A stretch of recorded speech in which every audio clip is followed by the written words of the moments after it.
थारै नोंखौ लोगो मोननानै आं जोबोद गोजोननाय मोनदों। मानो? मानोना नोंदि बेसे समायना। थोद जाम्बा, आंहा सम गैया।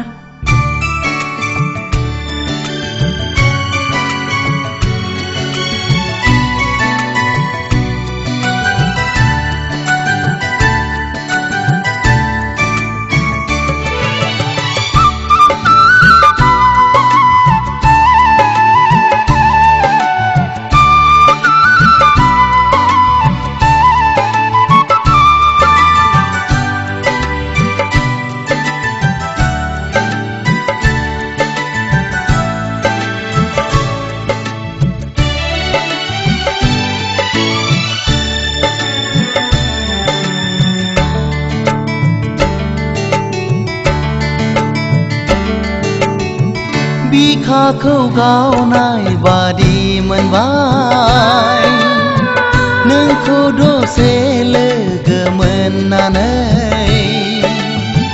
सिमां सिमां बादि मोनबाय आं नोंनि हायना महर नुनानै। मादि महर नोंनि, गोसोखौबो नोंनो खावनानै लांबाय। आंगो आंगो बादि मोनबाय आं नोंनि बे रावखौ खोनानानै। सिमां सिमां बादि मोनबाय आं नोंनि हायना महर नुनानै। मादि मैया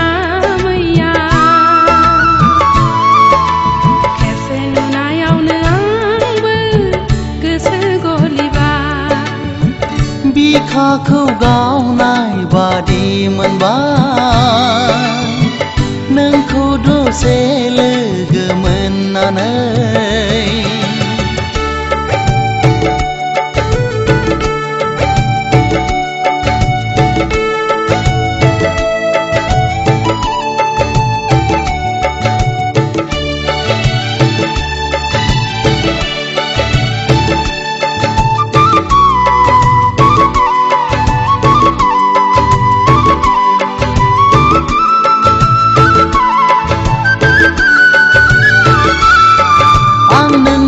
हायना महराव गबलांबाय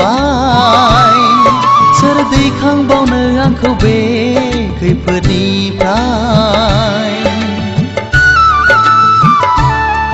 मानो एसेबां गोसोखौ हगारसारखो? थानाय गोसोआसो सुखु सौफैयोनो। दाजानो हांखुर आंनिनो अननायखौ मोनगोन जोनोमा। बिखाखौ गावनाय बादि मोनबाय नोंखौ दसे लोगो मोननानै।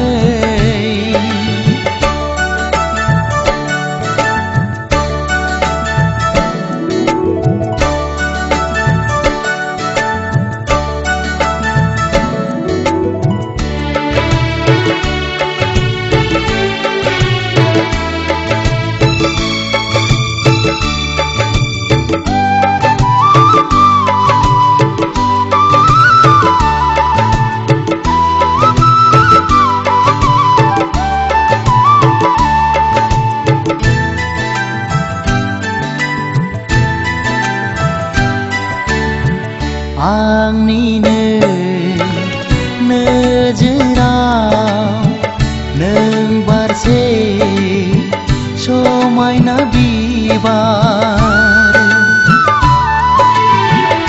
आंनिनो बादामनि नों मासे समायना सिखिरि।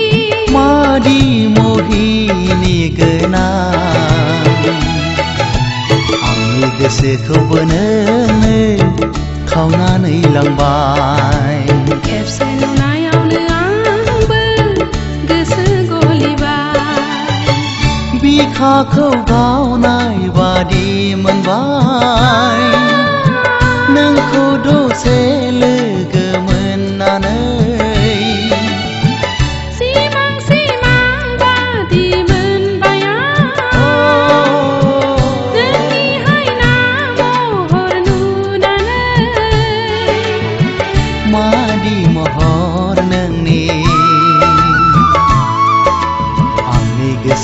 बोनो